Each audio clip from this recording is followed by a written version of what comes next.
Irrigation శాఖలో కేసీఆర్ ప్రభుత్వం dacoit తరహాలో దోచుకుంది అన్నారు మంత్రి ఉత్తమ్. అయితే ఉత్తమే పెద్ద డెకాయిట్ అంటూ కౌంటర్ ఇచ్చింది బీఆర్ఎస్.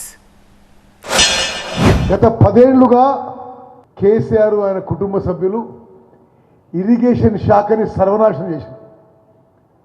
తెలంగాణ రాష్ట్రంలో ఇరిగేషన్ శాఖని అడ్డం పెట్టుకొని ఒక డెకాయిట్ చేసిన, ఒక దొంగతనం చేసింది. వాళ్ళు మీరు ఏ ప్రాజెక్టు ముట్టుకున్నా వేల కోట్ల లూటీ జరిగింది. బీఆర్ఎస్ ప్రభుత్వంలో 1,81,000 కోట్లు ఖర్చు పెట్టిండ్రు. దాంట్లో 14,000 కోట్లు ఇంకా బిల్స్ పెండింగ్ పెట్టే పోయినరు. రెవెన్యూ రికవరీ యాక్ట్ ద్వారా ఆనాటి మొబిలైజేషన్ అడ్వాన్స్లను రికవరీ చేసిన కేసీఆర్ గారి డెకాయిటా వేల కోట్ల రూపాయలు మీ అనుమాయులకు మీరు అప్పచెప్పి అందులో 100 కోట్లు దొబ్బినటువంటి ఉత్తమ్ కుమార్ రెడ్డి గారు మీరు డెకాయిటా. ఇవాళ మీరు 2 డిపార్ట్మెంట్లకి రాష్ట్రంలో మంత్రిగా పనిచేస్తున్నారు కదా. ఒక ఇరిగేషన్ గురించే నిన్న మాట్లాడుతూ కేసీఆర్ గారిని డెకాయిట్ అన్నారు. సివిల్ సప్లైస్ డిపార్ట్మెంట్ కూడా మీ చేతులు ఉన్నది కదా. ఇప్పుడు current issue, on going issue, ఈ రాష్ట్రంలో 1832 సెంటర్లు ఓపెన్ చేసి బాజాప్తా అకౌంట్ల ద్వారా ప్రభుత్వ నిబంధనలను ఉల్లంఘించి ఇవాళ మీరు డబ్బులు వసూలు చేసి జేబులు నింపుకున్న నువ్వు డెకాయిట్ ఉత్తమ్ కుమార్ రెడ్డి.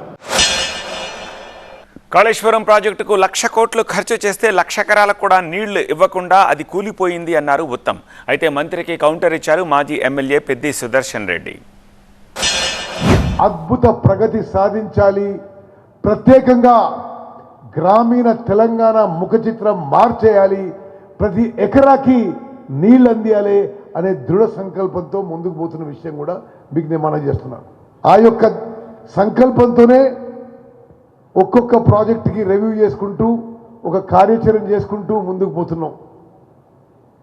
కాళేశ్వరం ప్రాజెక్టు నాశనం చేసి పెట్టిండ్రు. 1,00,000 కోట్లు ఖర్చు పెట్టి 1,00,000 ఎకరాలు కొత్త ఆయకట్టు కూడా లేకుండా కట్టిన బ్యారేజ్ కూలిపోయింది. కాళేశ్వరం అంటే 1,00,000 కోట్లు పెడితే కూలిపోయిందంటవా? నిన్న సిగ్గు శరం లేదు. ఓ దిక్కు కమిషన్, ఒక అత్యున్నతమైనటువంటి స్వయం ప్రతిపత్తి గల ఒక కమిషన్ దానిపైన విచారణ పనిలో ఉన్నది.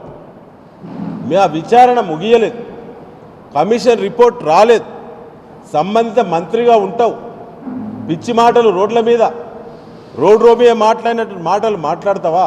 ఇదేనా మీ అనుభవం? ఓ పిసిసి అధ్యక్షునిగా పనిచేసినావు, సీనియర్ మంత్రి అంటావు,